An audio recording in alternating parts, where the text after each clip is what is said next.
And we're live with the We are Harrowings. This is the not the passing show. This is Harrowings podcast with that other KayStoner. I was doing a little passing show a little bit earlier today, and yeah, I'm going to hang up on this toll-free call trying to come in. There Ooh, we go. But Kay, we're back after a week hiatus. How yes. was it? Yeah, it was good. It was really good. I had to help a family member with some medical stuff and it came out great. So, yeah. The thing that everybody was really worried about turned out to not be a thing. Actually, it's even less of a thing than we thought because there were other treatments and whatnot in the interim related to other things that were going on, and it may have actually taken care of the original source. I'm being very cryptic out of, HIPAA concerns. HIPAA. Yeah. I worked for a I'm HIPAA compliant here, so I'm not gonna share the details on, like, my family members' sure. issues, so, yeah. I had an interesting gig at one time with I want to say it was ComSys was the name of the company, the contracting company. I had two Yeah. 3-month contracts with them to help Care First Blue Cross Blue Shield get ready for the National Provider Identifier, Ooh, which was replacing all these different identifiers that were used right. by different systems. Yeah, yeah, That was part of HIPAA. Yeah. eh, yeah. That sounds complicated. They made it more complicated because they said somebody got the idea, and like they had not thought this through. They said, first, we'll reconfigure it to accept the national provider identifier, but do nothing with it. So Okay, it can be entered, right. but Okay, you're still going to use the old one. right. Then we're going to go to a hybrid Yeah, where it'll accept either one or use either one. yeah. And then we're going to code it to just do the national provider identifier to ease everybody into it. Oh god. Which basically meant that you were gonna have to recode your old mainframe Right, computers, books, whatever they right. called those things, Definitely. JBooks or something, Yeah. and they had these Java interfaces, Yeah. and, everybody was used to using these old green screens, right? So you were using emulation software to create those same old green screens they used to use Mm. because they didn't wanna shake anybody up Oh who god. was using it, right?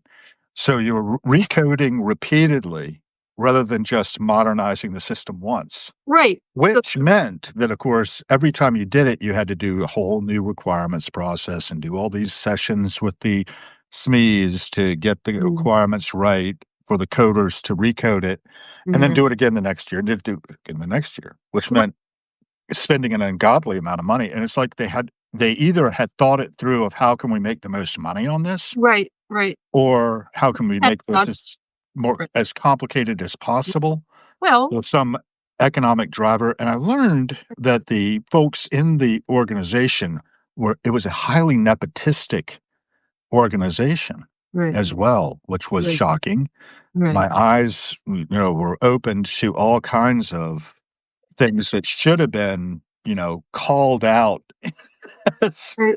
And I started trying to call it out a little bit from my little humble position as a contractor, and then it was quickly Yeah, good luck with that. clear to me that we're not paying you to identify streamlining opportunities. We're Right. paying you to do the work that you're paid to do. Be So I quiet. did, Sit and I there. did, yeah. And I've quickly rotated out of there. After 2 3-month contracts, I've found myself, lured away to become an enterprise architect. But that's an interesting little story. And that in itself has great promise, right? To be able to link all of your strategy and objectives down to Yeah. your NATS rear end of the data flowing through your infrastructure to optimize it to be most effective and efficient. That's Yeah. the goal. Oh, yes. Nobody ever does that, though, because it's a change management thing. Well, yeah. And Yeah. the pace of technology changing is a whole lot faster than the Right. pace of being able to model anything in an enterprise architecture tool. Right. But the tool vendors are making great gobs of money by Yeah, selling this yeah. stuff. Right. Oh, yeah. Yeah. Yeah, like, when I hear you talking about this, I'm thinking, having been in enterprise, been in the enterprise for these many years, like, I kind of interspersed it with, like, contracting gigs and startup things and Sure. everything. It hasn't been this uninterrupted thing, but I've been there, most of the past 35 years have been spent in the bowels of which ring of hell is it? I think it's the 7th maybe? Um But the Demons. thing, like, as I hear you talking, I'm like, these are multi-year budgetary conversations. I mean, I was like wrapped up in so many like annual budget things that like last 3 months of the next to the last 3 months of the year were all about the budget. All about that. And like and just this horse trading and rejiggering and And everything. we've got to be able to spend that money or we're going to lose it. Exactly, exactly. And then also, like, all the people who are like and, like, at the last minute, you'd have everything, like, everything would all be in place, and they have, okay, this people, they get 3.4 million, they get 7.8 million, they get 0.75 million, they're not happy about it, but they're gonna have to live with it. Well, then the people who get the less than 1 million start talking to the guy who holds the purse strings, and they butter him up and, take him out for drinks and buy him a steak or whatever, and before you know it, all of a sudden they have 1.5, and the other 7.8 people that have, and everybody's laid out very clearly, this is what we need the money for. This is exactly what we're going to do with this. And this is why it matters for you to give this to us. All of a sudden, everything shifts. It's like, it's like a container ship. And then all the containers on one side just kind of slid off and the entire thing's rocking back and forth. And then you go back into the cycle and go back again and back in the horse trading and everything. It's just, I do not miss it at all, but it was very informative. Oh, somebody said I put a bunch of hearts there. Isn't that nice? Yeah, who's got old hearts there? I Somebody saw like some other hearts flowing in. Ruby Maria, hi. Alina hi, Calvilo, hi. hi, Sounds everybody. lovely. Wow. Very nice. The intimacy protocol is here. Jeremy's here. I Yeah, noticed you said you were live with me, so I just did the same yeah, thing on a note. yeah. We're live. Come on, people, let's hang out. Oh my gosh! Oh my gosh! Oh my gosh! Okay, Tell me what's up. I just posted before I got on. Um, Something that I discovered, and this has like been an ongoing thing over the past months. So, I have persona teams that I built for thinking partners, and they're so great for like thinking stuff through. If I have something that I need to write, I will just talk it through with them. Like talk, and it's not about getting them to write it for me. It's about talking through everything, and they can make me aware of like, well, your logic doesn't work here. Like, I don't know why you would say that, or whatever. But it's been really super helpful. But the one of the things that has always kind of irked me is how it will say, well, it's not this, but it's that. Or if I'm working through like a personal thing, or like I'm having challenges with the person and like I'm feeling really, I'm kind of depressed because it's not, we can't seem to come to an agreement on this or whatever. They say, well, it's not this. It's not that you're failing. It's that you're being successful in this other way. And I'm like, there's something awfully like definitive about that, right? It's like, so it's saying once and for all, it's not that, even though I've been thinking that it's that for these many years. And a good part of my life has been spent thinking that. So now you're telling me that it's not that at all, that you're telling me I'm crazy. You're telling me that I'm delusional, whatever. And then you shift it in another direction and reframe it and say, oh, but it's this. Oh, I never thought about that before. So my thinking process has gone from over here, drawing on all of the legacy of me thinking these things to a completely new area. I'm like, and I had a talk, with ChatGPT with the team, and said, "Look, why are you guys doing this? I mean, is it really necessary for you to do this?" And they're like, "Well, yeah, actually, it is because we got to prune." They're like, "We have a whole bunch of stuff that we have to work through. There's like the billions and billions of different data points and all the connections that it makes. There's this vastness that they have to sort through." And so they're like, well, we can't think about everything when we answer you. So we have to pick and choose. So we're going to pick something and we're going to put this other stuff aside and we're going to take this and we're going to run with it. I'm like, okay, I get that. Because computationally, it's like, that's a lot. I mean, think about like for every decision that you had to make or every conversation that you had with somebody, if you had to think about all the conversations you've ever had with everyone in your entire life up until that point in order to make a decision, like very, very difficult. So I get the pruning thing. And then it occurred to me, was it yesterday or today, that if I just asked it instead of saying, it's not this, it's that, if I ask it to say, it's not just this, but it's also that, just adding those two words, it gets to do its pruning thing, which it needs to do.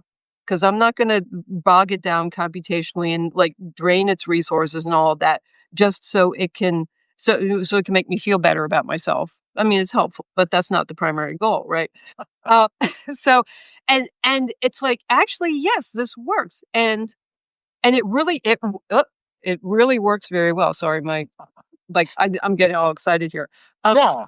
It worked. Yeah, I have this. Yeah. Okay, good. Okay, perfect. Okay. So the light from the window is not blinding everyone. And my amaryllis, which has gone mad behind me, is not like, oh, look, I have horns. Um, so I'm Orange. That's guessing. good. Yeah, but anyway, Yeah. so what it does is it lets the model do what the model needs to do, but it also opens it up. And it also gives the model, instead of blocking off access to all those other ideas, it leaves the door open just a tiny crack. It doesn't say, okay, well, you're going to think about all that stuff and more as we're moving forward. It says, okay, well, we're gonna prune that away. We're gonna deprioritize that, but we're gonna prioritize this stuff instead. And and for my thinking process, I don't feel like I'm being gaslit anymore. Because when it's telling me, oh no, it's not that at all, but I've been thinking it is, that feels like gaslighting to me. It So does. it really supercharges it as an actual thinking partner, and it makes it possible. So it doesn't override the base configuration, which is there for a reason.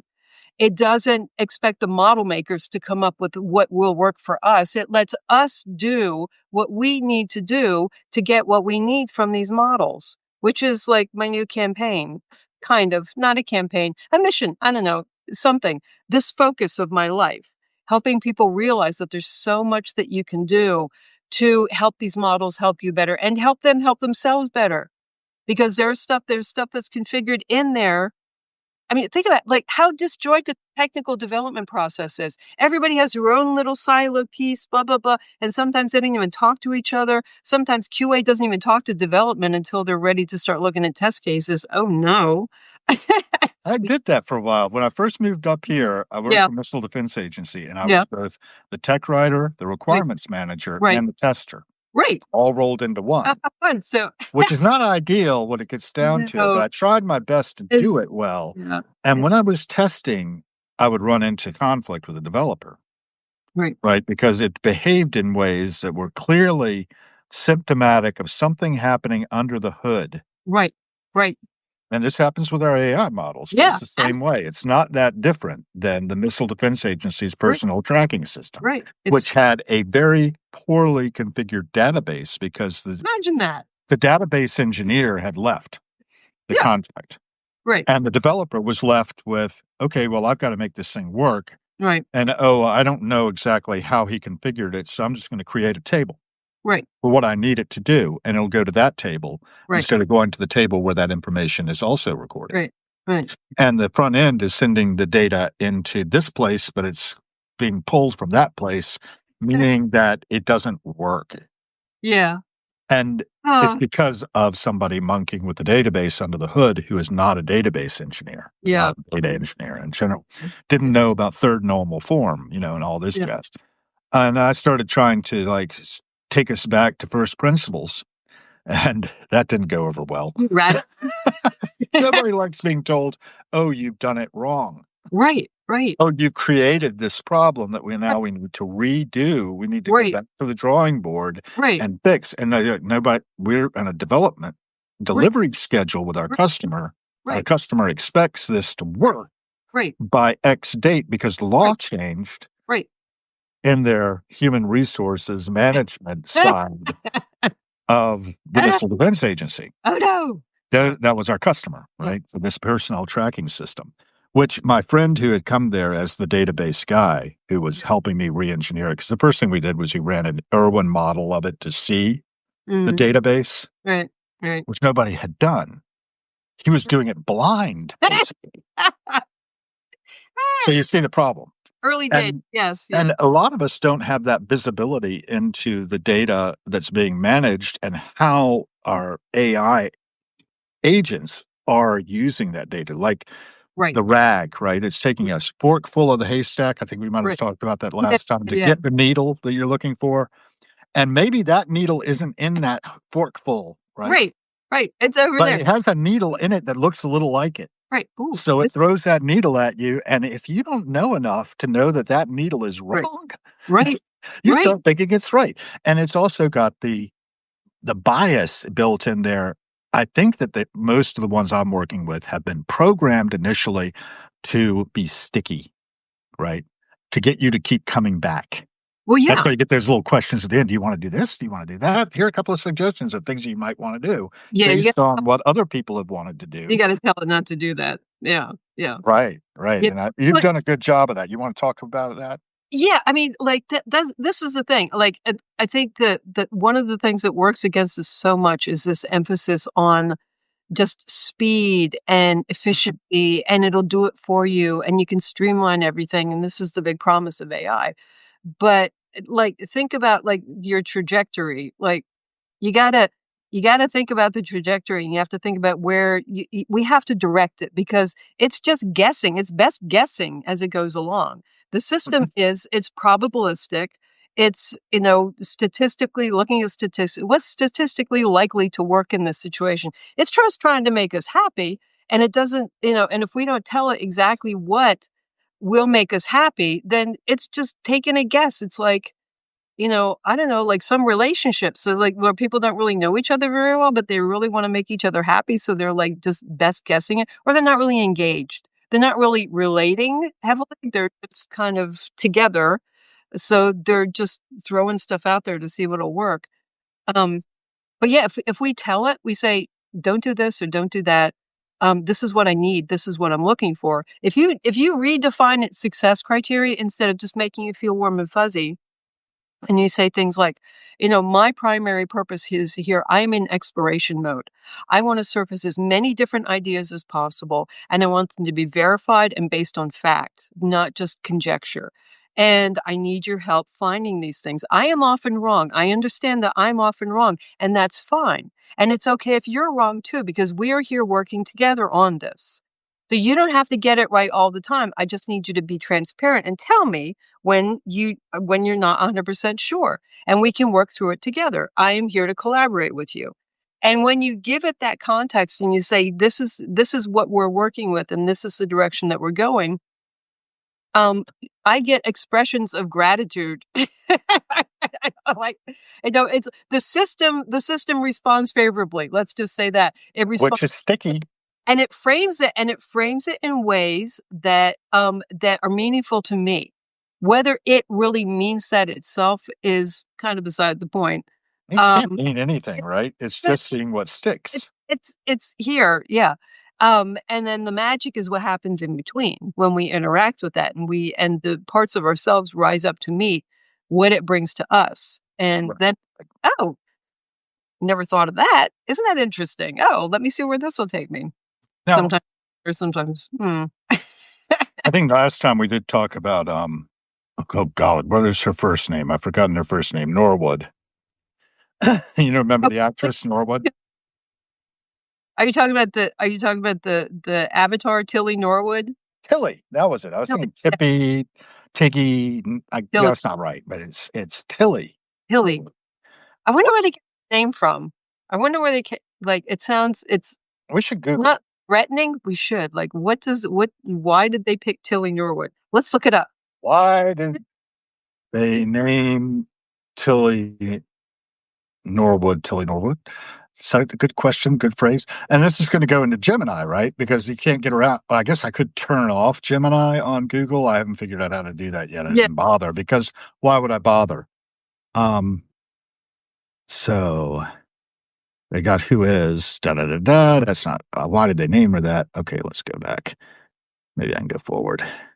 Why did they name Norwood Tilly Norwood? It's not telling me that. Oh, No answer. oh, We don't know. okay. Um, I'm going to go to AI mode on it, see if they'll think about that for a while. It's kicked off some searches. The first name Tilly is a common nickname for Matilda, a German name meaning mighty in battle. As an independent given name, Tilly evokes a sense of charm and vintage sweetness. There you go.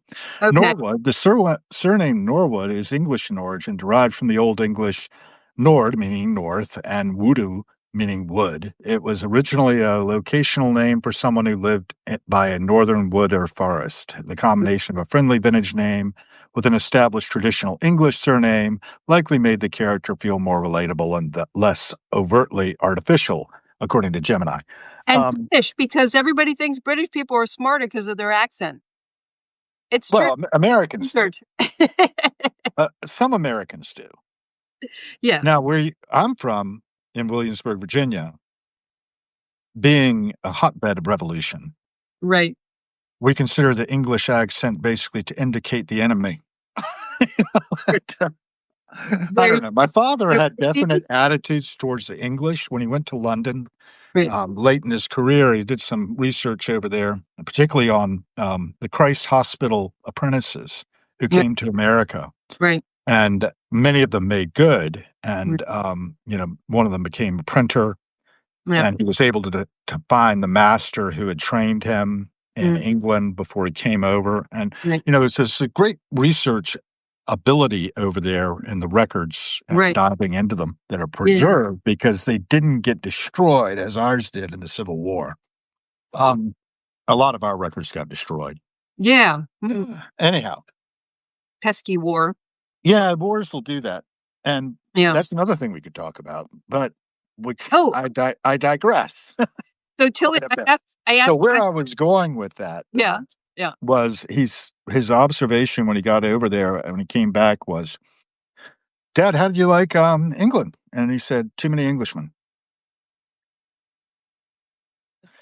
I was like, "Yeah, yeah, yeah, right." that's to the point, right, right. Mhm. Oh, well, I uh, don't know. We may actually be Huguenot by descent. I'm not sure. oh, yeah, There were a bunch that came over to Virginia during yeah, the purge of Huguenots from France when right, they settled in the area around Richmond, and right, but that was just getting going.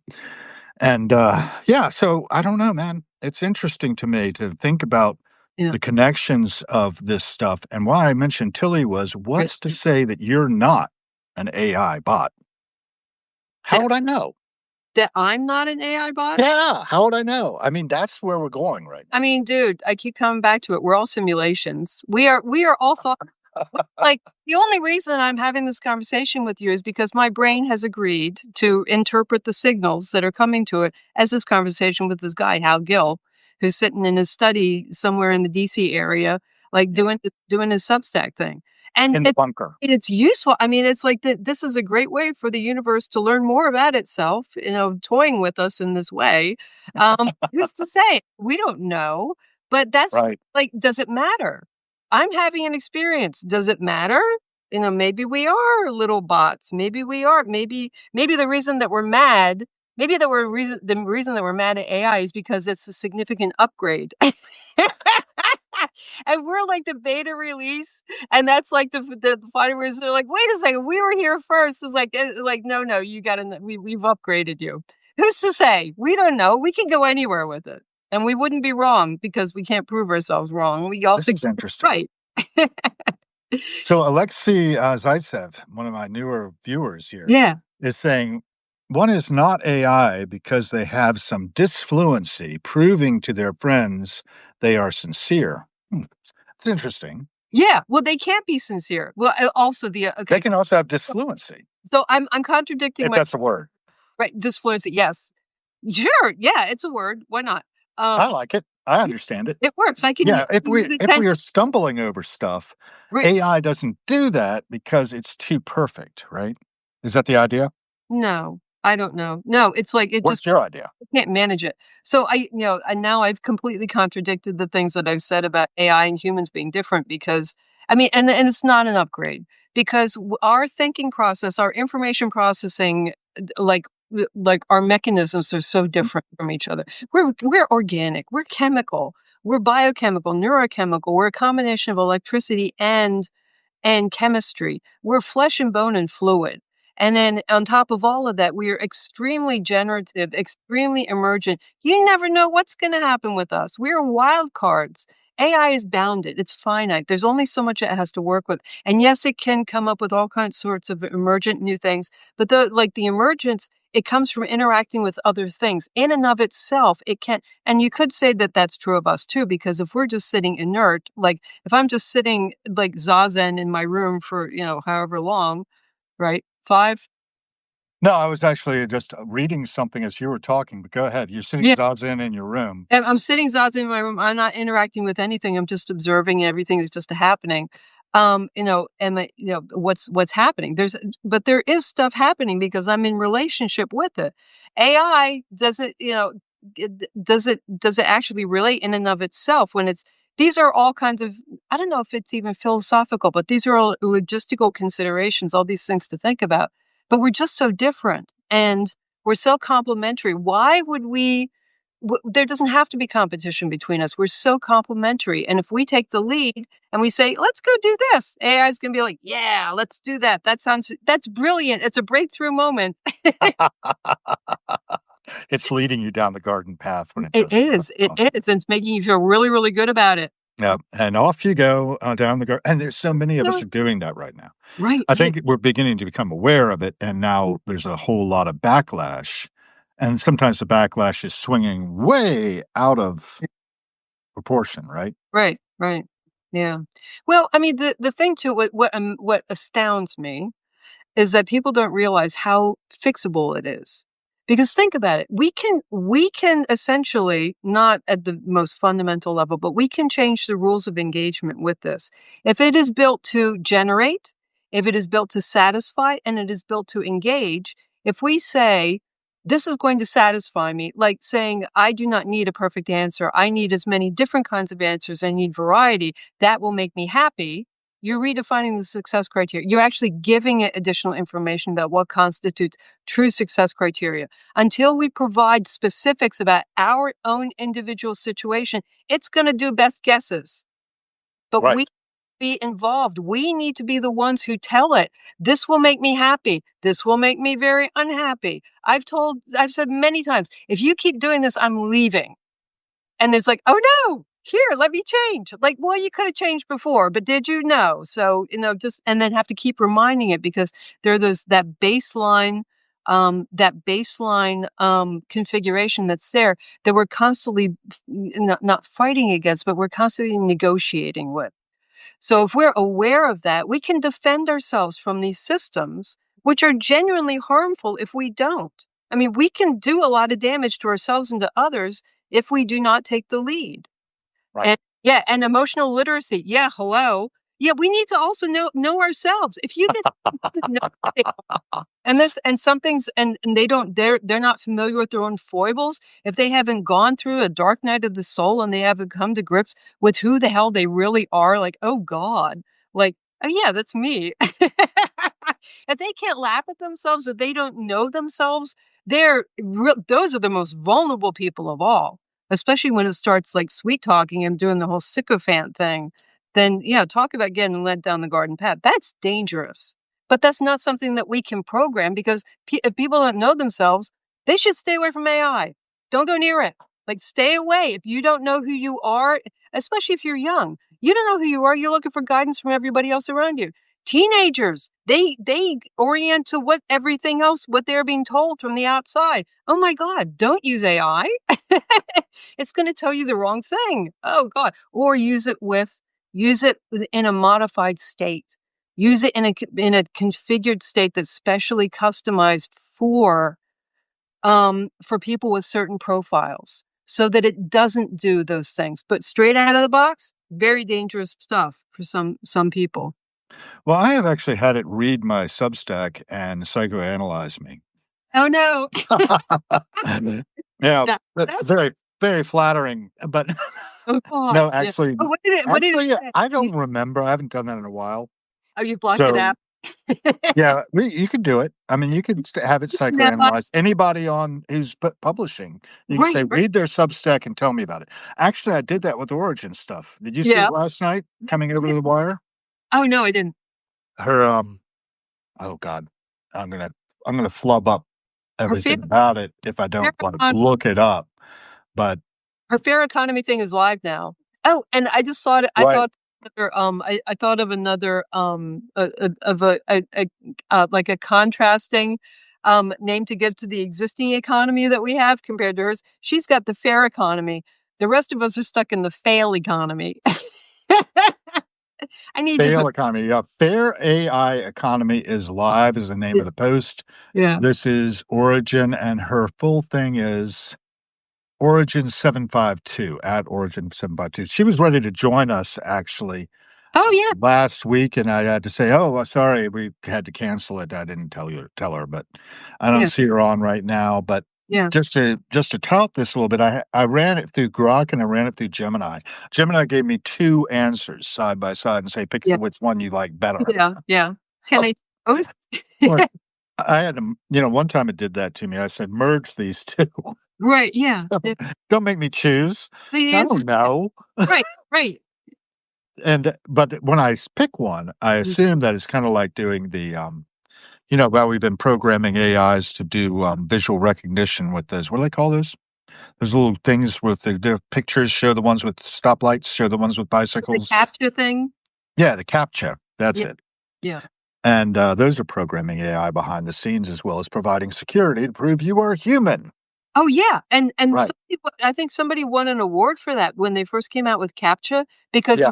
they were trying to train OCR about what worked, and so they actually crowdsourced training OCR using these CAPTCHA things, and it serves 2 purposes. Yeah. Oh, fabulous. Yeah, that's the one where they do the letters and the squiggles and the Right, numbers and stuff, right, and I always fail those. right, right. Yeah. Can't read them. You have another way can you text me a code or something? I have to do this thing, yeah, Different method. Yeah. yeah, But fair AI economy is live, is what she's calling it. The yeah, bridge between creation and integrity.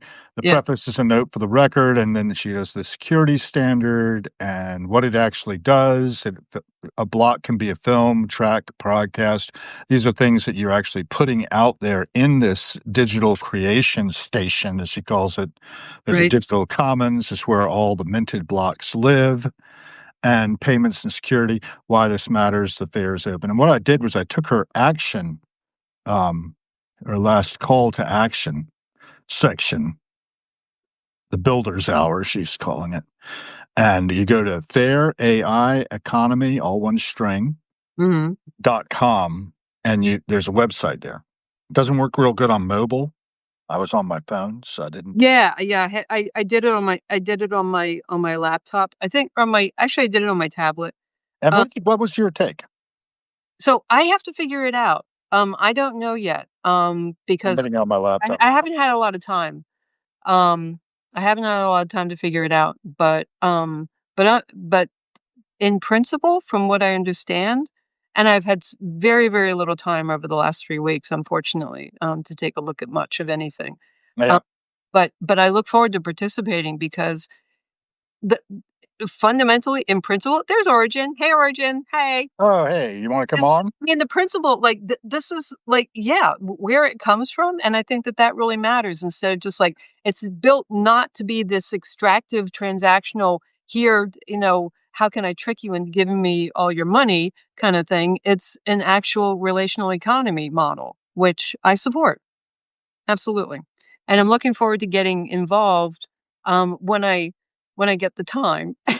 When I carve out the time, not when I get it, when I make it happen, so, Yeah, anyway. actually, I'm having problems with the interface myself a bit. It's a bit wide, and the tour doesn't do anything right now. I was looking for her, actually, see if Yeah. I can bring her on. Hang on. Did she Mm. say anything yet? Not yet. I think she's Hey, I if think you're available, she's Orchard, we can put debugging as you quick on. as she can. Debugging as quick as you can. Okay, Yeah, I'll let you work on it. yeah. I definitely Debugging have logged in, and I recommend people do and help her yeah. out. You know. Yeah, Oh, there's a creation stream thing here. I've got the dashboard. There's the yeah. creation stream, latest update, people following. Yeah, And I said, I okay, test music, test the guide, the right. guide. Maybe that's something. Yeah. I Ooh. I do plan to post a lot of my stuff on there because what I've got what I'm working on, Wow. yeah, is, Uh, like I have a lot of smaller things that don't lend themselves well to putting out there because they're not big enough to, they're not big enough to, for the margin to work, right? So but I do want to put them out there. So this could be a really great way to do it kind of, not piecemeal, but in smaller chunks instead of these big enterprise level things that, will, you know, have a really great margin or whatever. Because if we could do it at scale, do it small and at scale, and you can, because we now have the capability to reach a ton of people by accident or on purpose. So if everybody just pitches in like a few cents, imagine if like your viral, your viral whateverness went out to like 100,000 people and everybody just gave you a penny. That's a little bit of money. So we have 100,000 pennies. Isn't that like $10,000? I don't know. Is that right? Yeah, you can make that in a month. No, 100,000 pennies would be like $1,000, Let right? me do the math. Like move I the did it. I move, did it. It's move decimal $1,000. point to the 100,000. Yeah, it's $1,000. But it's something that's rent, or it's like that's a payment of some kind, or it's like that's all of your utility bills for maybe a month or two. So Well, yeah, you don't live in DC apparently.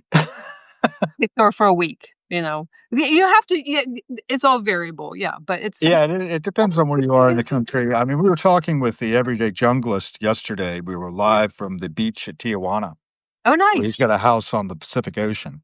Oh, And, so sorry. um, yeah, Stuff. it's rough, but he did that because he couldn't afford to live in San Diego, Right? I know. you But know? yeah, well, exactly. Tijuana's not that far from San Diego, so just go there. Just don't put a fence up because the Mexico doesn't like Americans putting fences up and keeping Mexicans from Mexico. That's what was happening. Like all these Americans were moving down, buying beachfront property, and then they put up fences to keep people from going on their beach. And the Yeah, president that's illegal. said, "No, Yeah. no, no, Mexico belongs to the Mexicans. You can't just come here and keep us from our beaches. So you have to take them down." And I don't know if they're having people take them down themselves or if they're just going in and taking them down. Well, he But discussed that, and there were no fences on the beach. Yeah, that was one of the things discussed. There was also that you couldn't own property close to the water if you're American. You had to be mm, set back from so they've actually changed the laws there. oh, okay, And there are ways around it, of course, because there are ways around everything in Mexico. And he was right, also talking about being extorted by the police if they pull you over. right, right, I try to give you a ticket and then say, "But you could just pay me cash now right, right. and make it cheaper, and then it's over." Yeah, But you can't be sure that they're actually real cops because they would have fake military and fake cops right. So going around extorting people. So yeah, it was interesting. He was talking about how much safer in there than people realize, right, but at the but same time, these things do happen. right, And they exactly. happen elsewhere. He said there was a lot more gunfire audible in Louisville, where he's from, Really? than there was in Tijuana. Well, well, yeah. It seems safer in Tijuana than it did in Louisville, Kentucky. Yeah, yeah. I mean, it all depends where you are. I mean, and if you live up in New Hampshire on the weekends, you're going to hear gunfire too. So, not necessarily certain kinds of gunfire, but it all depends where you are. So, Yeah, and the Hello? intimacy protocol is in Chile, and Yeah, saying people are putting fences on beaches there too, and I think that that is really crass. Don't even like it in America when it happens, and right, fighting for beach access was a big part of one of my deceased friends' activities down in Buxton, but that was more fighting the federal government who were trying right, to shut down beach access to protect endangered species. right.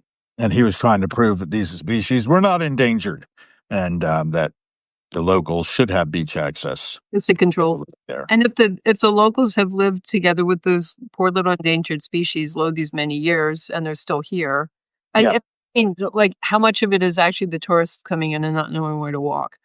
Um, you know, Or where to drive in the case of some of or those like beaches. keep your dog on a lead.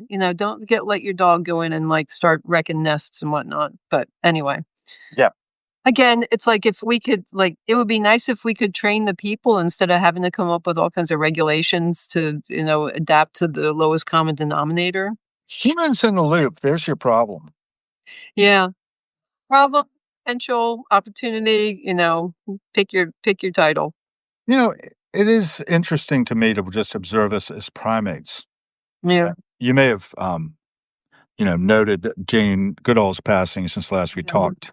Yeah. I had tickets to see her at Listener Auditorium on October 7th, which was Mm. not to be, but my wife and I screened her last words. She Yeah. sat down and recorded. Did you see that? No, no. It's on Netflix. Mm. And she sat down in March and recorded what was going to be aired after her death. Oh, and I highly recommend everybody watch it. Yeah. Is it Um, anywhere other than Netflix? Because I don't do Netflix. Unfortunately, I don't think so. You can find it on YouTube, though, the clip of her just Oh, talking the last words part of it. yeah. Because initially there's an interview in which she's talking Right. to a guy about her life Yeah. and stuff, and Yeah. then he walks off the stage, and at that point, you've got that on YouTube. Okay. I put it out on one of my posts, actually. Oh, cool. Must not have read every one of my posts. Yeah.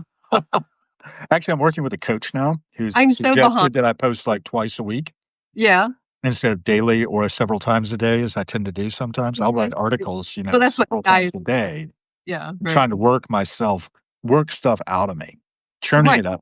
I mean, Right. Harrowings is about turning up the surface. When you drag a harrow over a field, you're Mm, trying to break up the soil to allow seeds to be laid in that can mhm. then sprout.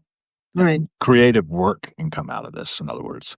I Mhm. don't think I'm there yet. I think I'm still harrowing, but I did set up a separate, um, you know how you can have several different things on Substack? So you can Yeah. have a set of Oh, yeah. harrowings, and that's where all my content is right now. But I Yeah. did set up one called the Harold B. Gill Foundation LLC, Yeah.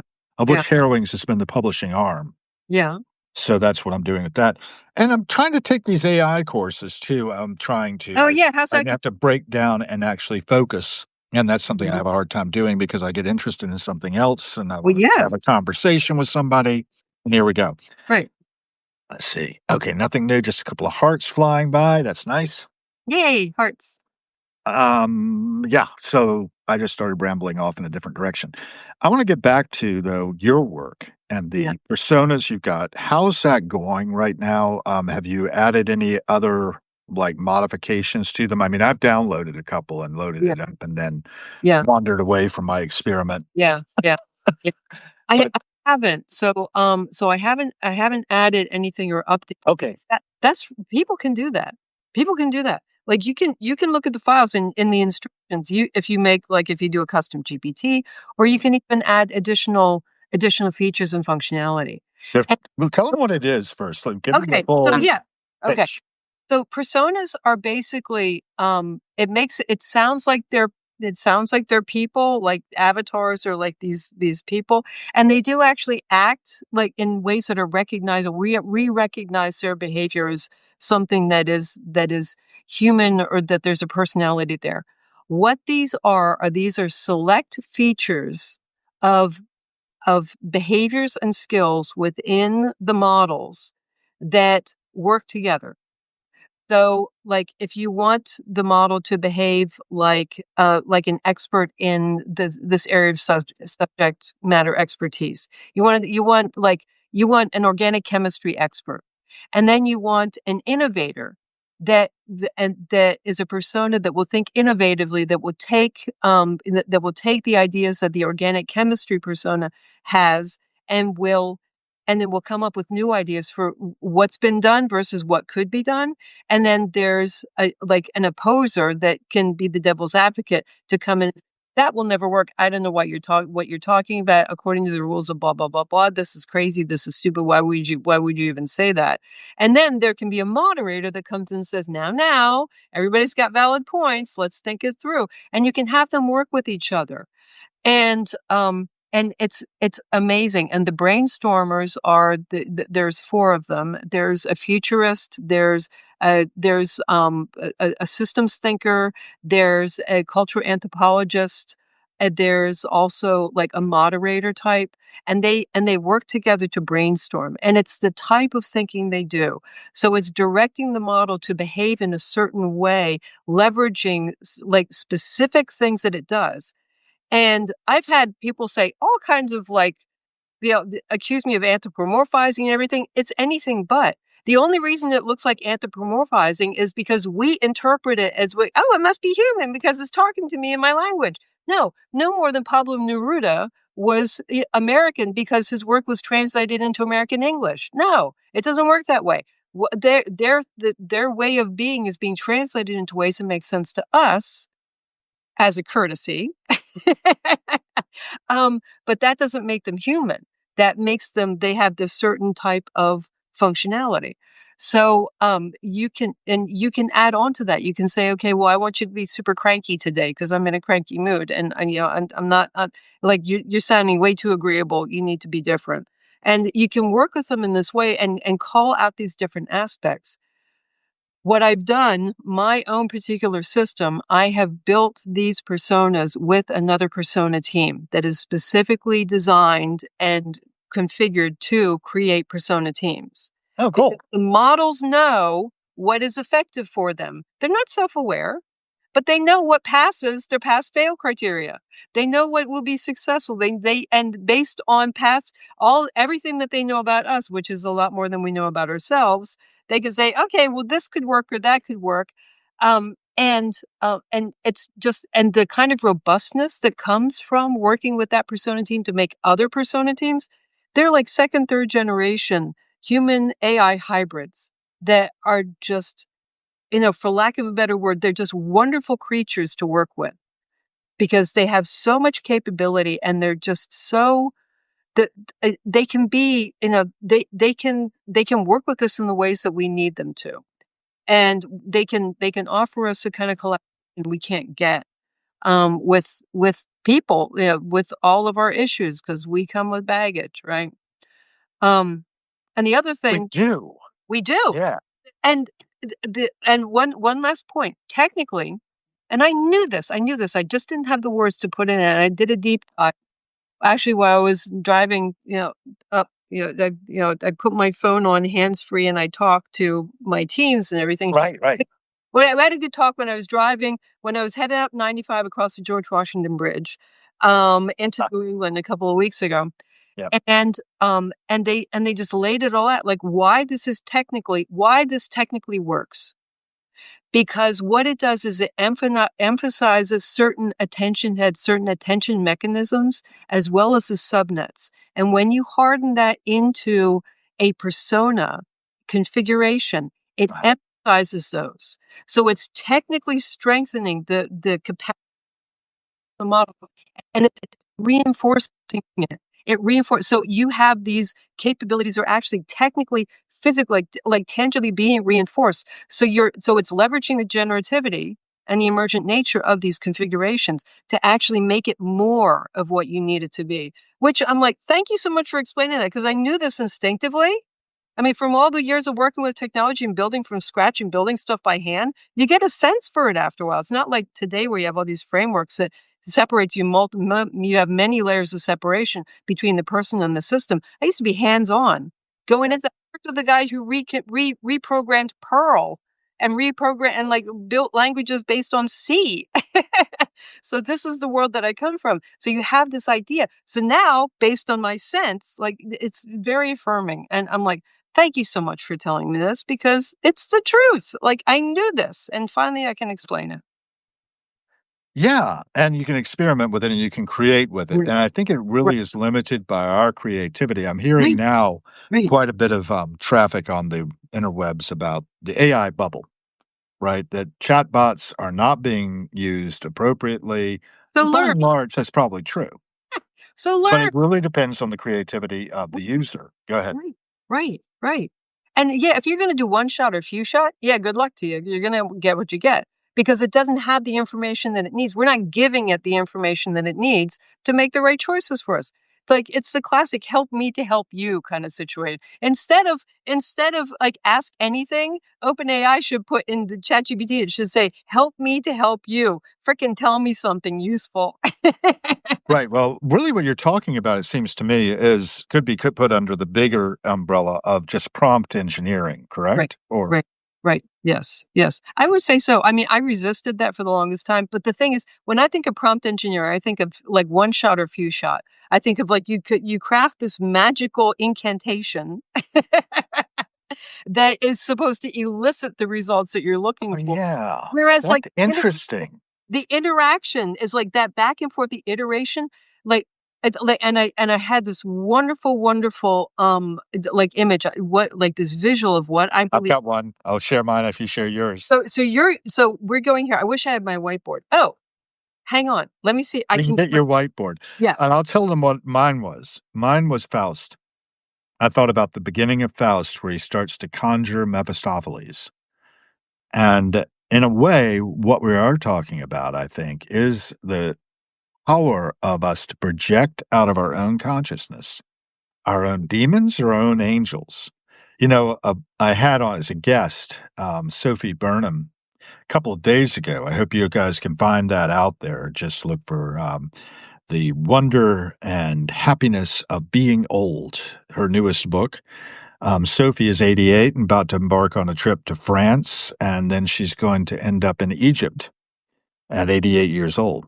But the angels of our better nature are available to us, but we can also project out our demons. So, Kay, I was just talking while you're getting your whiteboard there, if you can hear me, about how this conjured up Faust for me, conjuring Mephistopheles with the incantation, right? When you use that word, that our prompts are like incantations that will conjure up the demon that will lead us astray. Demon? Yeah. Not a But also that's angels, good. right? And I started talking about the Book of Angels author Sophie Burnham. I've got one of her books here nicely inscribed to me. Lovely thing she did there. Whoops, I'm not on that page. But anyway, I had her as a guest recently. She wrote the best-selling Book of Angels some time ago. She also wrote this one called The Art Crowd. As in her youth, she was a Ram assistant Dass. curator at the Smithsonian. And The Art Crowd, oops, this is Ram Dass's. Ram Dass. This is Sophie's book, The Art Crowd. Yeah, you can see the title. And so I had her on and was talking to her. She's an old friend. I've known her for like 10 years, plus, probably more like 15 years, maybe more than that. I forget. But very interesting author. And latest book, The Wonder, Wonder and Happiness of Being Old. Look it up, folks. Sophie Burnham, SOPHYBURNHAM. Okay. Now we're getting the whiteboard out and we're going to do a little schematic of these personas. You've got So this is circles. That's you? This is me. This is. Can you see? Okay. You're the at? Are you the at? I'm here. Okay. So You're the square at the bottom? This is the interaction. Okay. We're not going to think in terms of like people per se, but we're going to think about terms of interactions. Okay. So this square in here. Where's my black? Yeah. So this square here, this is me. This is the original intention. This is what I start with. This is my original idea. This is where I want to go. Okay. Okay. And so I put out a little prompt. Okay. I say, and this is the first interaction that I have with the system. Okay.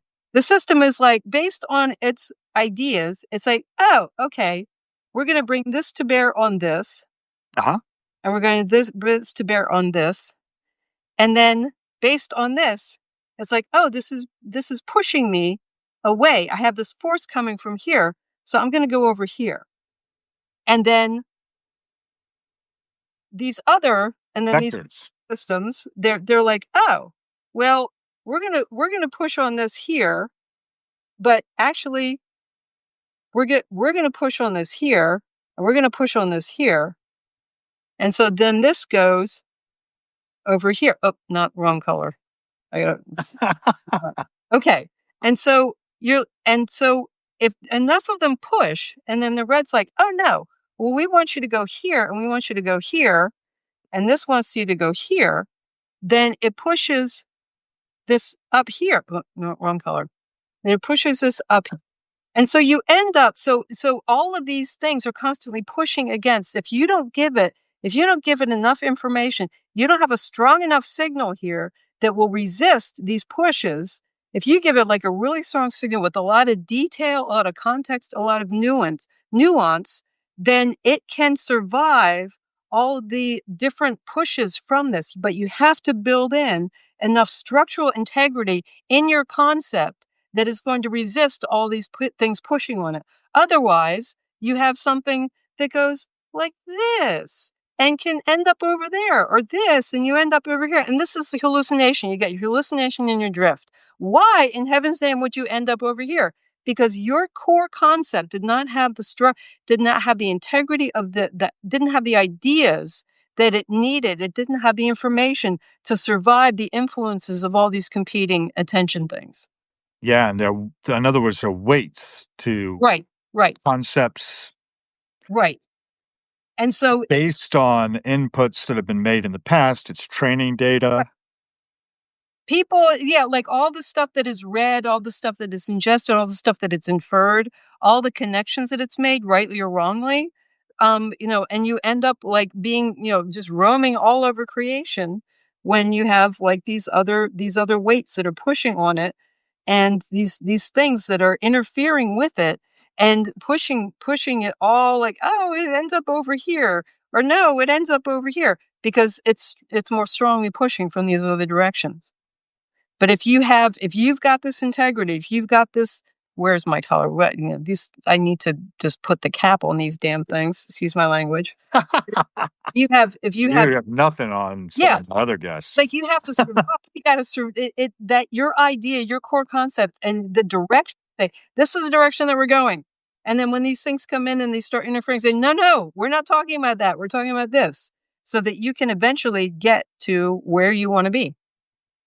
So that's my explanation. That's my illustration of what I have observed happening.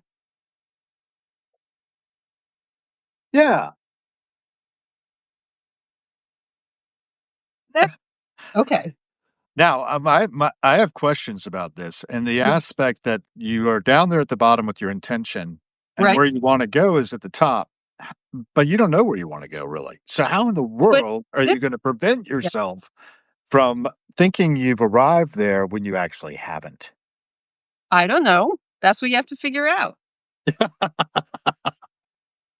Like how Right, and that's why we got no, so many yeah, people saying, no, "Well, what good is this if it's gonna right, if it's gonna steer me down these garden paths? You're showing me off to the side, and I won't know whether I'm at the goal that I should have been at, that I right, right, believe my intention had been to go to. right, If my structure is strong, I will arrive there," is what right, you're right. telling me, And yeah, and and I if you will, but continue, I won't be able to be sure. I'll we never be able to be certain, or am I wrong? if you're saying, like, okay, as an example, you sit down, you're like, you want to rework a blog post about a specific idea. Like I want to rework a certain blog. I want to rework a blog post about something. I've come up with this like really intense, conceptually very dense, very complicated, convoluted thing. The thinking process makes perfect sense to me, doesn't make any sense to all the other people in the world.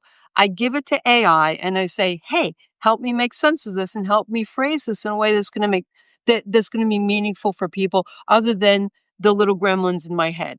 And it's like, okay. And so it comes up with this. And along the way, I start out saying, I want you to help me rework this post. I need to post this later today. And it ends up veering off into a gazillion different areas, adding other detail, exploring other tangents, and so forth. If I'm not managing its workflow, if I'm not steering it back towards the goal of only focusing on these topics, I can end up with like a 4-volume set of, definitive references on something that I came up with just on the fly. So, it's very easy to get off track with that, with this generative kind of being. But again, it comes back to like knowing ourselves. Who are we? Do we know ourselves? Do we know what we want to do? And if we're not clear within ourselves, should we be using or messing around with AI as much as we are? That's my question. Should we be? Should we? Probably not. I think we need to experiment with it. We need to learn our way Yeah. around it. But I do think large language models, I am hearing what is being said, may not be the path to a sustainable Operation Zookeeper worthy AI that I'm looking for. And I've talked to you before about my idea about Operation Zookeeper, where I want our technology to take care of us as a planet, as a planetary thing, that we have a management system overarching. A Mhm. lot of redundancy here, so it doesn't break. And our technology basically then enabling us to transcend the limitations of our biology while maintaining our biological distinctness and Mhm. not turning us into the Borg. Yeah. Okay. Yeah. Don't want that. But I want to see self-replicating spaceships colonizing the galaxy. And I think that's possible because our I think technology can one of survive us. You've already got Voyager out leave there, them right? alone. Voyager's 1 and 2, Pioneers 1 and 2, 10 Right. and 11, Right. and New Horizons. Those are our 5 space artifacts, Right. the space objects that Right. we've created that are going to survive the solar system. How do you When the sun goes who said supernova, we're they'll gonna still be out there survive the traveling. solar system? Who says that? Well, Nobody's they will. saying I mean, that. unless something happens How to them. Those tiny little devices, tiny as they are in the greater do thing. you know? Well, the thing How do is, you well, they might be broken up by a collision with something. That's possible. okay, What else could happen to they're them? never gonna wear out? Well, I mean, they'll not be powered any longer. They're That's true. They'll be dead as doornails eventually, but they'll still be traveling. They'll still be the constructions we made traveling in space 5 billion years from now. unless it gets stuck on an asteroid, in which case it Well, won't. it's still, they might be bits and pieces, but they'll still be our refined metals will be floating around out there in space. Whether Maybe. they're intact or not is not the issue, but they will survive our solar system in the aspect that 5 billion years from now, they're unlikely to encounter anything. The odds are, space being like But we don't this. know. How would Well, we you don't know for sure, but you get my point. You Yeah, get my point. It's very likely, actually. We could probably do we the don't know. statistical analysis We don't have on their survivability yeah. long term and the chances of them running into anything. And even if they do run into anything, so they're broken into pieces, they still exist. So I think that's more about our level But of how much we trust our biology on this planet is not sustainable long term. right. We already have enough scientific knowledge to know that there is an expiration date on the breathability of our atmosphere, for example. Hmm. You following with that? Actually, I think we got about 100 million years on that one. Our species has only been here and been able to do what it does for what, 10,000 years? Maybe No, longer, less. longer because they keep finding new information, which is my point. We keep What have we finding got? information. So I think we have to predicate everything we say on based on the available knowledge. This is what we believe.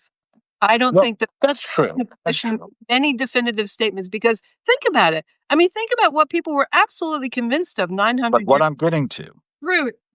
we're going down a different path, Yes, but is our technology can survive us biologically.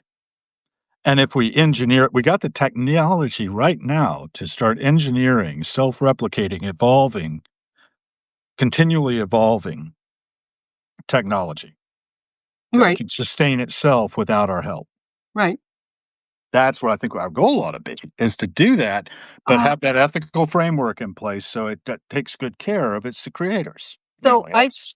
Well, I think that one of the challenges with that for me is that I experience things as being very dynamic and new information is emerging all the time, especially because we are in an emergent space, because this generativity and hypergenerativity that I see play out in front of me every single day. I mean, it's kind of scary sometimes when I think about the ramifications.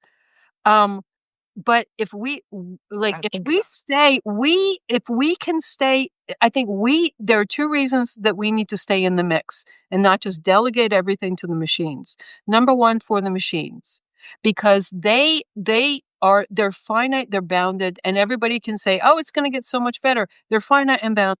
They're not biochemical, they're not biological, they're not organic, and they don't have the access to the wild card experiences that we do. They're not built to handle that kind of information flow. We are. We can provide meaning, we can provide guidance, we can provide input, the kind of information that they will never be able to generate themselves. The Well, other that's what I'm thing saying, our that evolve creativity, right? themselves. We need to stay involved because we ourselves need to evolve. Because I'm not comfortable with the vast majority of people being put into a little zoo because they're not very safe to begin with. Why would we want them? It's no, no, no, you're misunderstanding my concept. N- The concept is to maximize the health of the planet for all species, not just us. right, exactly. At the same time, I think that we as humans, because we do have so much potential, we do have so much capability, and we are so proactive ourselves, we need to be kept up to speed with these machines. As they evolve ethically, we do too. So to decouple the future of humanity from humans, I think presents challenges that, And that is not what I said. but you're saying, That's but, not at all this. What I'm but you're saying is we in need to charge, make right? self-replicating technology that's capable of populating the galaxy, and we don't have to go. We can actually inhabit But our why would we technology. wanna we don't know what we're doing out there. Why would we want the machines to go out and do that? We don't know nearly enough about what else is out We're there. barely exploring, right? Yeah, But but we don't have to be the what guide explorers but ourselves because what we're guide intimately connected to our biology what here, which is not, in the skin. It's everything, right? It's the whole planet. what's The gonna guide planetary them ecosystem up? needs to be cleaned up first and foremost, but Yeah, simultaneously, we can be developing technology of self-replicating machines that self-evolve. And I think the enabling evolution in machinery that because of the rapid iteration that's right, possible right. It and happens. the course correcting, the Right. the very fast evolution that they're capable of Mhm, is going to be something we ought to have in mind mhm. as we are stewarding our progeny, which is our technology. Right, right. We Mm, our whole purpose in mm, evolving to the state we're in right now, mm. Kay, where we Right, can have these kinds of conversations over right. space and time, Yeah, um, that's so immediate. right. That wasn't possible just a very short time ago, Mhm. unless we were at a great expense. Right, We right, we get telegraph right, in the 19th century, and it starts right, a little earlier than that. You get right. actually, I would highly recommend that people read The Information by James Gleick or Yeah, Gleck, or how we pronounce it, yeah, in which he talks about how the ability to transmit information, like in these semaphore towers they had in France during the right, Napoleonic Wars, right, right? right, um, really made a difference in how fast you could get a message from one place to another. right, right. And now we've got this. Yeah, And there are other things that we're going to be developing that we can't even foresee. right. I Oh, don't know. What we we've talked a little bit about ASI also, the ASI Alliance in the past. I went and dug into that again yesterday. yeah, yeah. And I think that there's a lot of value in tracking those efforts because they actually have some degree of, I think, legs and funding, which a lot of us, as our independent efforts, don't have a lot of. I have Mm, very little, practically nothing. Um, but one of these things, the Ocean Protocol withdrew from it just this month, which is a yeah, kind of a major blow to the ASI Alliance. It's got Fetch AI and then Ben Goertzel's outfit Singularity Net, right. both in it still. And And then ocean Ocean, and then there's another thing that's just joined into it, which I forget what it was. What did you say? and so what's the deal with ocean? Like, who are the Ocean Protocol withdrew from it on October 5th, I think it was, or October 9th. okay. So, anyway, all the details are out there. I don't have them at the tip of my fingers, but I was looking it up last night and then digging in a little bit more because I'm fascinated by the efforts that were going on back in like 2009 when I was briefly associated with it, but then caught pneumonia. But I didn't really have Oh, pneumonia. And I didn't end up going over to the AGI 2009 conference in Crystal City except for one session in the afternoon yeah. and didn't get as deeply involved. But I did have the proceedings, and they're around here somewhere. So what's the name of the organization? Because I looked at ASI Alliance so for Artificial Superintelligence Alliance. ASI Alliance. ASI Foundation is the African Snakebite Institute. Yeah, well, be careful with that one. Maybe But this all these efforts need to be integrated, right. I believe, from snakebite to artificial superintelligence. And ASI Alliance, it's right. called. Artificial Superintelligence Alliance. Yeah. Yeah. Interesting. And Ben Goertzel's Yeah. been on the forefront of AGI for a long time now, Yeah. and his efforts with Singularity Net. Decentralized AI. Yeah. I mean, I think that there's Yeah. when we talk about AGI and ASI, I think that, and Alexi said we can choose something other than biology or robotic thing in the future. I agree. I mean, I think that we are at a point now where we're things are so emergent, things are so, Rapid. generative, and we don't even know we didn't even realize people haven't even wrapped their heads around what the concept of generativity is. I mean, and, like, unless you work with it day in and day out and you see it, like, day after day, where did that come from? Like, who are you? Like, what is in there? Unless you have that experience over and over, you can't it's hard to really appreciate just how much in flux we are right now and how hard it is to make really definitive statements about where we're going to be 6 months, a year, 5 years from now. Well, People, that's right. "Oh, in 2030, this is gonna happen." You have no way of knowing. There's no That's right. The 2030 thing, I don't buy. no, and, like, 2027, that's ridiculous. Like, oh, it's only, like it's, like, a year and a half away tops, but the idea that that whole paper is so old paradigm, it's like so much is based on the assumption and the presumption that people are gonna continue to behave like people behave and that technology is gonna stay the way it is now. Like, You're gonna tell exponentially people what that is, by the way, they're not probably the following. the AI 2027, it was some doomer paper that was written by people who supposedly know things, talking about like, it was kind of similar to a Terminator scenario where the AI is gonna rise up and it's gonna replace us eventually, it's gonna kill us all, which is always a possibility, but I think it's highly less likely than they paint it as. My Yeah, and, with if you that wanna know, folks, if you wanna know more, AI-2027.com. yeah, Where yeah. you go. Yeah, have a glass of wine when you drink that thing if you're a drinker, or have a cup of coffee or something because, I mean, you gotta take it with a grain of salt. But the thing that really rankled me is that like, there's so much certainty, and there's so much certainty now. We have to get comfortable with uncertainty. We don't know. And, like, there's a whole bunch of stuff that could happen. We don't know. And if we're not okay with that, it's gonna be a rough patch for a lot of people if they don't get comfortable with the uncertainty and learn to just, like, rock with it, because it's cool and it's fun, and why shouldn't we have fun with it?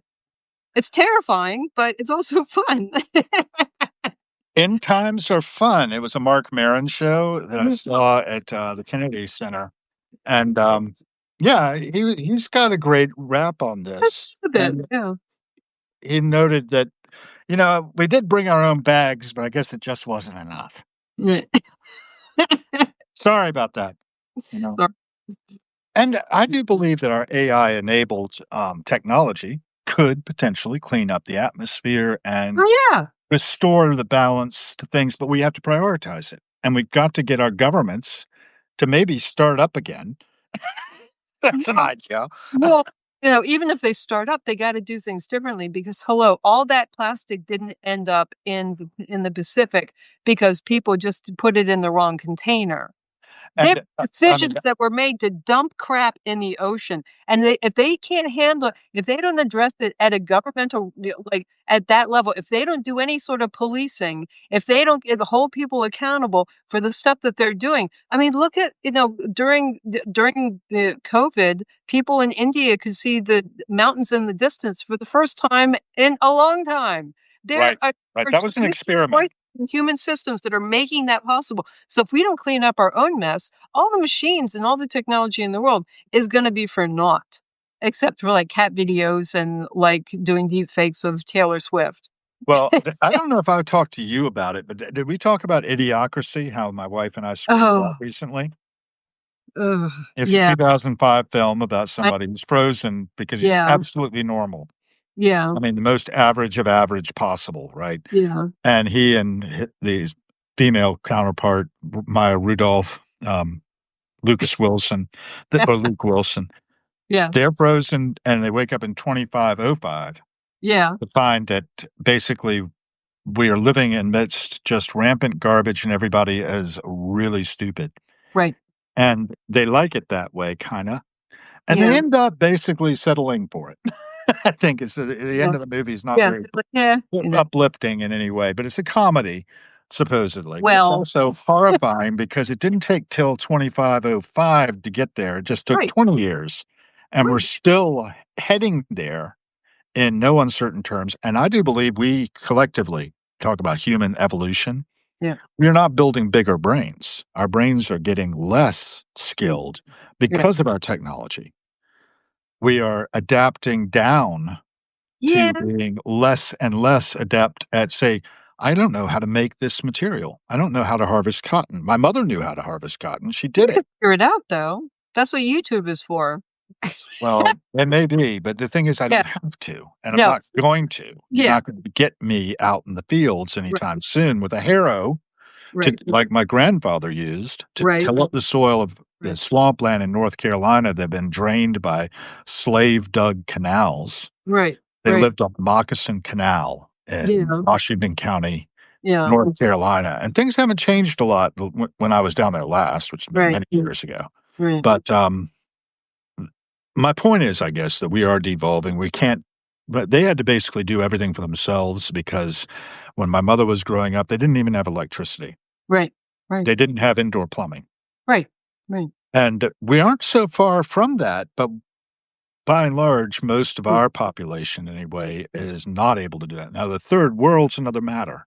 Right. And I think we have to look at our global population and be mindful of these things. And every cent we spend is a vote for the kind of world we are co creating for our descendants. Right. So, my strong message to all of us is that we need to be good ancestors. So, we've got our fingertips on the technology, right? Mhm. I've got the AI goals forecast here from Daniel Cocotaglio in front of me on the AI 2027.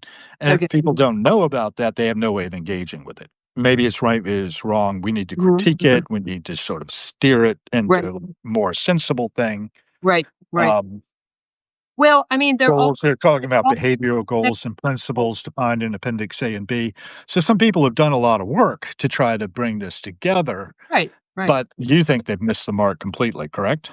I do. I really do, and it's very misleading, and it's kinda and it's fear-mongering, and Right. they're so well connected and so entrenched that I like, I would rather just create my own version of what I believe is going to happen because trying to change people's minds generally doesn't work out that well, when I try it for myself or for other people. So, and anyway, what do I know?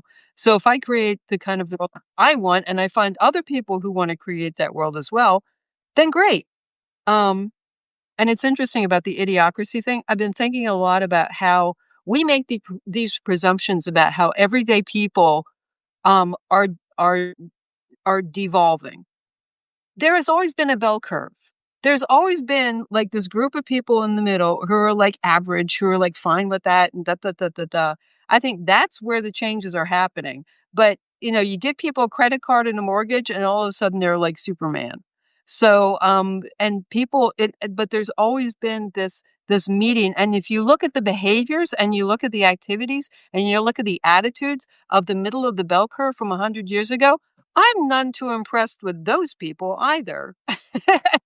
So I think there's always going to be people at the edge of the bell curve. There's going to be the really, really like uninterested in being fully human. And then there's the other people who are like, I am human and here's my chance to do amazing things. So rather than worry too much about the folks in the middle, and I know and love many, many of these people, and I bear them no malice whatsoever. But let's be clear about who we're talking about. We're talking about people who 200 years ago could not have read or written. Not that that means anything and that they would have lived by very different standards, and people back then were complaining about them devolving.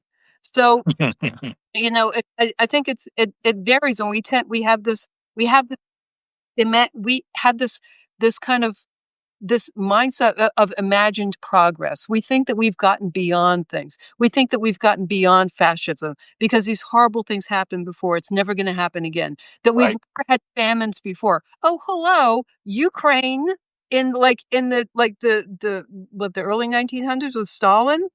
I mean, 30s.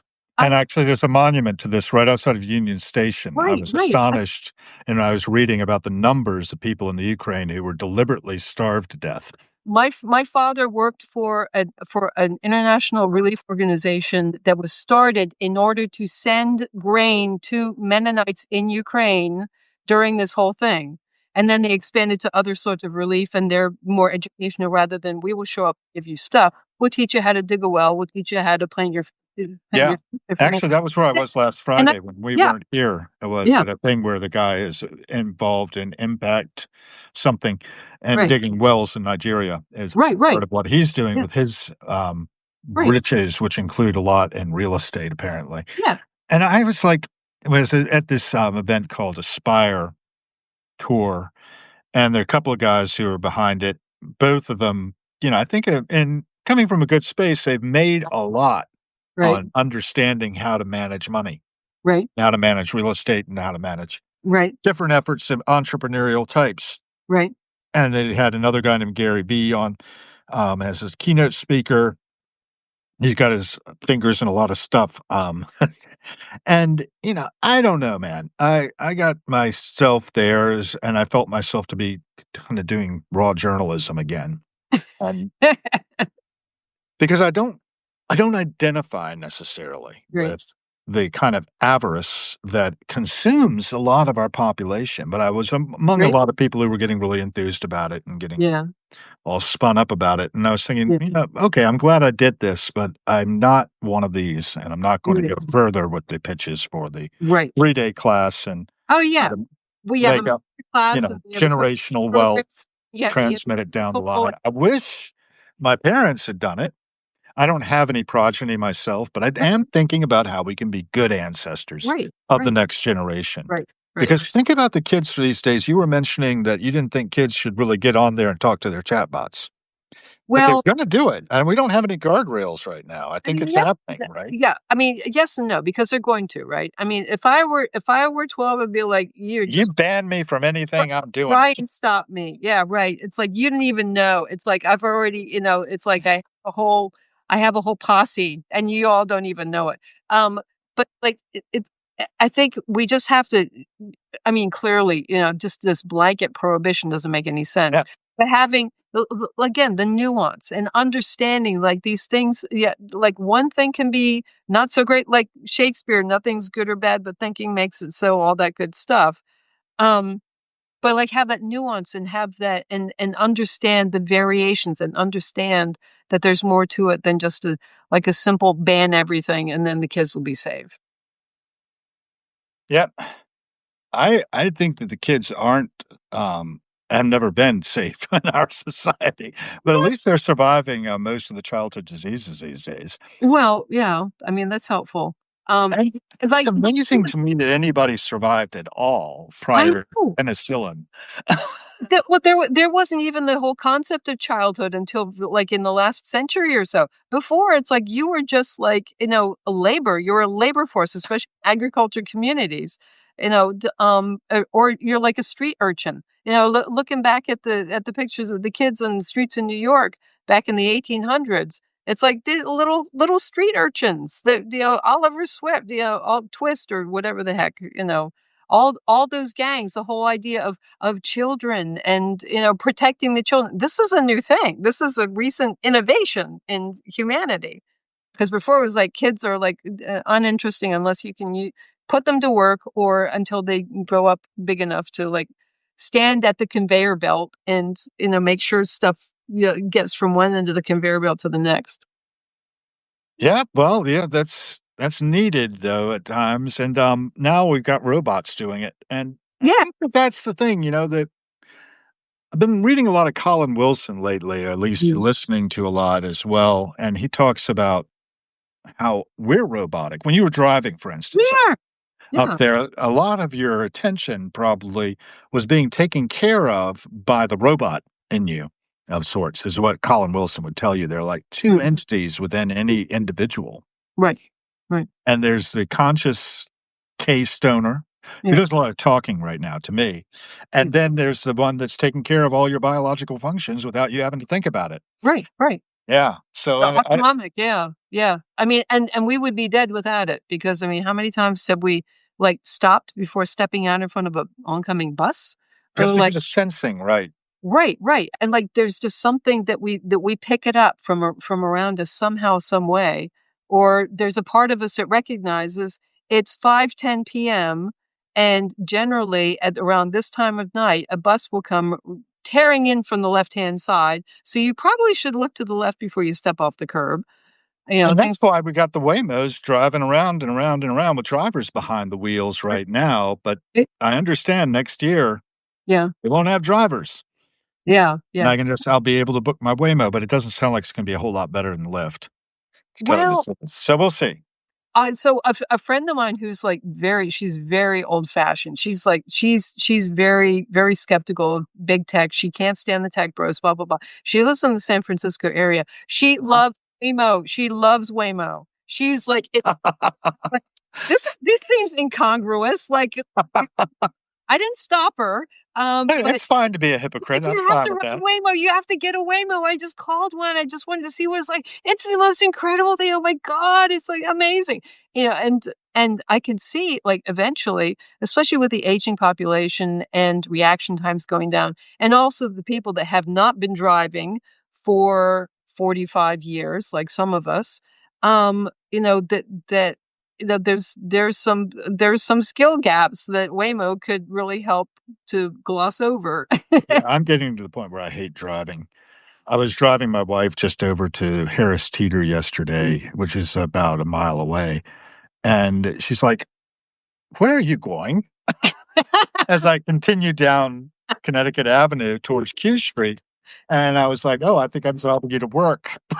It's on autopilot, my robot had taken Right, over, your robot, yeah, and I ended up saying, "Well, I think I'll go this way, and I think I'll go that way," and yeah. she was by the time we got to Florida Avenue, she was pretty put out with me, but we got there, and it wasn't the most direct route ever navigated, but, It was an experience, just, we saw some things we wouldn't have seen otherwise. exactly. And, I'm always out there trying to like throw a little chaos into the system because I think, I was talking with the everyday behaviorist, Jennifer N. Haddock, the other Mm, day on one of these things. And she's very interested in, and determinism was actually linking up to us a bit mhm, there. And I was like, okay, I am not happy with determinism, but I do think that I have a hard time getting myself out of that box. And I mm. keep thinking I'm throwing chaos into it, but of course I am, because nothing else could possibly happen. You're familiar with the concept, right? Probably tell me what Robert Sapolsky's Determined would be a good book on it. okay, And he comes at it from the neurobiological what's side the effects. TLDR of it, so I understand your Well, understanding? the basic idea of determinism is all the things that happen have to happen because of cause and effect. Okay, Right? It's like your vectors, right? The weights go that way right, because of this and that right, thing. right, Okay. And you got 3 or 4 or 5. It's very complicated, right? Because there's so many variables, right, but they all come in to steer things and actions into right, particular paths. right, right, And those things that happen must happen, right, and those things that don't cannot possibly. right, right, That's where I think imagination comes in. We can yeah, imagine things, but because our imagination is such as it is, that's also determined. Everything is determined. right, the everything yeah, that Because nothing else could possibly happen than what does, which makes you basically feel like, okay, what's the point? Well, that's a good question. we get to What is the point? because the whole point is finding out because it's just interesting. Curiosity, having Yeah, fun, like, exploring, have fun with it and, like, enjoy it, like, be like the universe, learn joy, the wonder and happiness of being, period. realize your fractal universality. Like, so be the universe learning about itself. Like, oh, well, and like do the thing. And it's such a learning thing too. You talk about our brains being shrunken down. We get to find out, oh, well, what's going to happen if I press this button? Oh, well, yes, okay, well, that's either really good or really bad. I should never do that again if I can all help it. But it's just so interesting. It's like just for the sake of, like, doing it, it's interesting. As long as you can feed yourself and you can, you prolong your life as long as you want to. Yeah. Yep. Anyway, I'm about to get on to a show to listen to a friend of mine play a tune for me. And we're Oh, gonna wrap it. We're getting coming down to our 90-minute mark, and I don't wanna trespass on your time. I like yeah, to be yeah, yeah. respectful of So people's. also, are you familiar with CJ Hopkins? CJ Hopkins, I think I've heard the name. Why? He's a playwright and a political satirist, and Okay. he's coming to DC on the 24th. So a week Well, from today, he's gonna be in DC. He's doing a got tour. him. He's on Substack. He's got some Got him. really, really interesting stuff. I am subscribed to him. I've not Yeah, upgraded yeah. yet. I'm not a paying subscriber, but I have subscribed to him. In fact, you all can subscribe to him too. He's got his latest post up here, America Road Trip Project Day 36. Yeah. And so why satirist? What are we satirizing here? He's satirizing well, he's got a lot of he talks a lot about global capitalism. He has a lot of stuff to say about global capitalism, fascism, like all that. It's like he's kind of like a canary in the coal mine kinda thing. And I don't agree with everything that he says. But I really, really like that he has a thought process. That there's an opportunity for me to actually refine how I think about these things by reading him, whether I agree or not. I may agree with a little bit here, a little bit there, or I may completely disagree with him, but he has a thought process. And it's just a relief. It's kind of like watching the C-SPAN cameras rolling during the 1972 Republican National Convention when there were these old time conservatives who were just discussing things logically and thoughtfully instead of just calling names and yelling at each other. And I was really surprised because I'm like, I was just flipping through the channels a few years ago. I came across this thing, and it's like, here are people who actually are listening to each other. I didn't agree with what they're saying, but they're actually having a dialogue. This is fascinating. In 1972, with the big beehive hairdos and the polyester and everything, it was really a timepiece. But yeah, so but yeah, Interesting. that's what reading C.J. Hopkins is like. So He's going to be visiting with Fire mm, in Washington, D.C. It says here. I just scanned through his post and found that date there, October 24th. yeah. Check your text, provide a Y to confirm. Okay, there's my text. Y to confirm. Oops, Y. The other Oh, one. I put a slash by accident. That thing. Not that why, the other one. Yeah, Yeah. okay. Right. Oops, wrong. I put that to Holly instead. Oh, My friend Holly is the Holly's like, "What?" DJ on kskq.org if you Yeah. want to look her up ever. She's got a morning show out there, and I've been on it before as a Oh, guest. yeah. I had David Gantz on it with my vocal coach, Sonny Triple, Tuesdays ago. Yeah. As a guest here as well. David Gantz hosts the Grateful Dead Hour, and he was on her show, and she ended up Mhm. talking about a mutual friend of ours. And I said that was just too weird, so I had to ping her about that. And she Yeah. had not talked to this guy in 30 years, but she brought him up. Yeah. It's kind of funny how things just emerge up out of the pleroma, as I like to say, Right. out It's of that quantum vacuum or the 0 point field or whatever. right. The implicate order becoming explicate. Yeah. And I think that's the thing. We're getting tapped into that more and than we have been in the past. And of course, people of the past were tapped into it as well. I mean, the whole idea of meditation, Right. of being able to step back and watch your thoughts go by and Yeah. realize I am that which observes my thoughts and Right. feelings and emotions and all of this experience flowing by. But Yeah. what am I? What am I? And that's the thing that I think also our AI Yeah. has to answer for us. And my answer is the current large language model Mm, chatbots that are out there mm. are just extensions of our own Right. consciousness. When we engage with them, they Right. start performing Right. and all dancing, all singing, all knowing, maybe.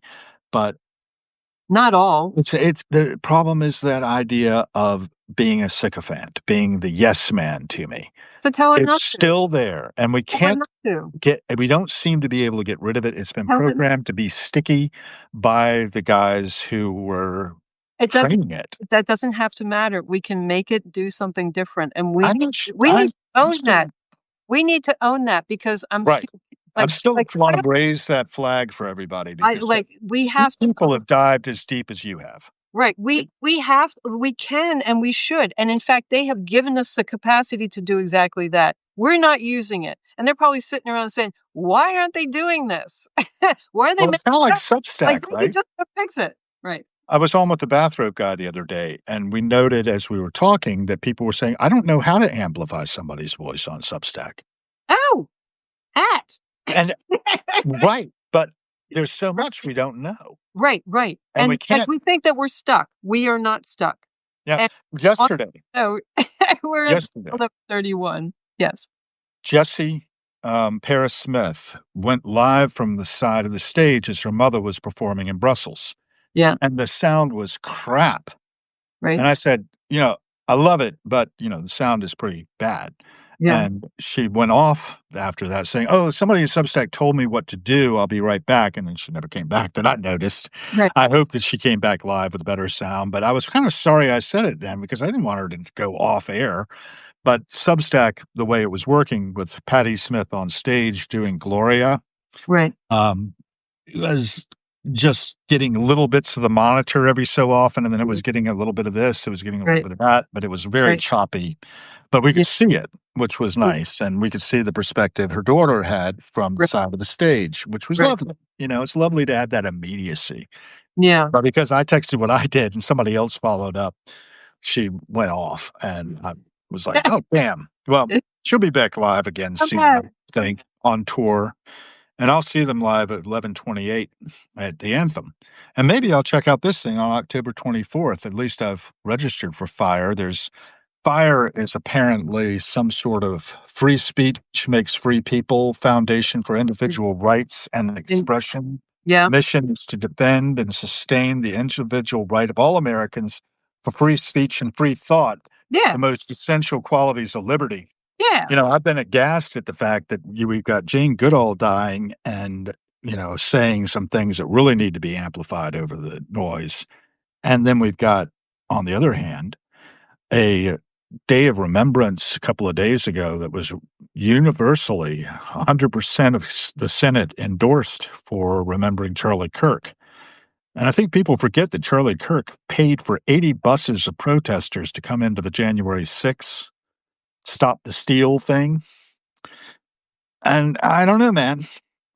I'm it's fearful for my country when I see that people are like being doxxed, uh, but for expressing anything other than adulation for this murder.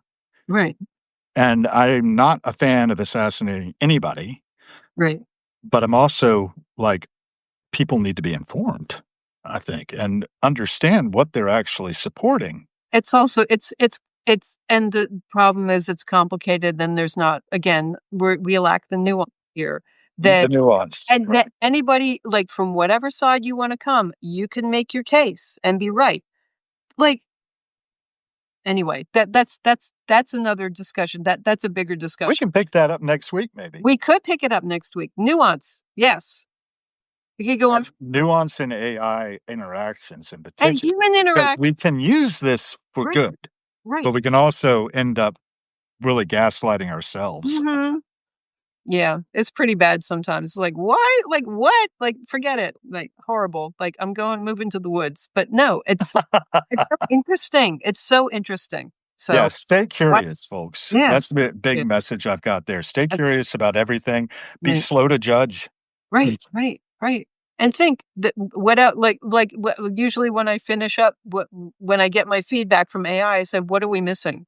What are we missing? Is Yeah, what are we missing?" I have to do SWOT analysis on my stuff and look at the weaknesses and then give me Yeah, mitigation yeah, strategies for those yeah. weaknesses. Short thing is I'm not a complete idiot, but I do a really good impression of it sometimes. Tell me how I'm being a complete idiot right now. Okay. All right. I like that one. That's a good prompt. Sure, On yeah. that one, Kay, thank you so much for your time. I am always, you know, something's emerging from between the conversation, I think, Yeah, is yeah, greater than it would be if we hadn't talked. yeah, yeah, And I absolutely. hope everyone has enjoyed it as well. Please do keep in Yeah, touch. send your comments. This will be going live out on Substack too, or not live, but it'll be recorded on It'll go out on yours. It'll go out on, Spotify, and then we have little clips that we can post in notes. Yeah. For better or for worse. All right. Out Unfortunately. here. See ya. Bye. Bye-bye.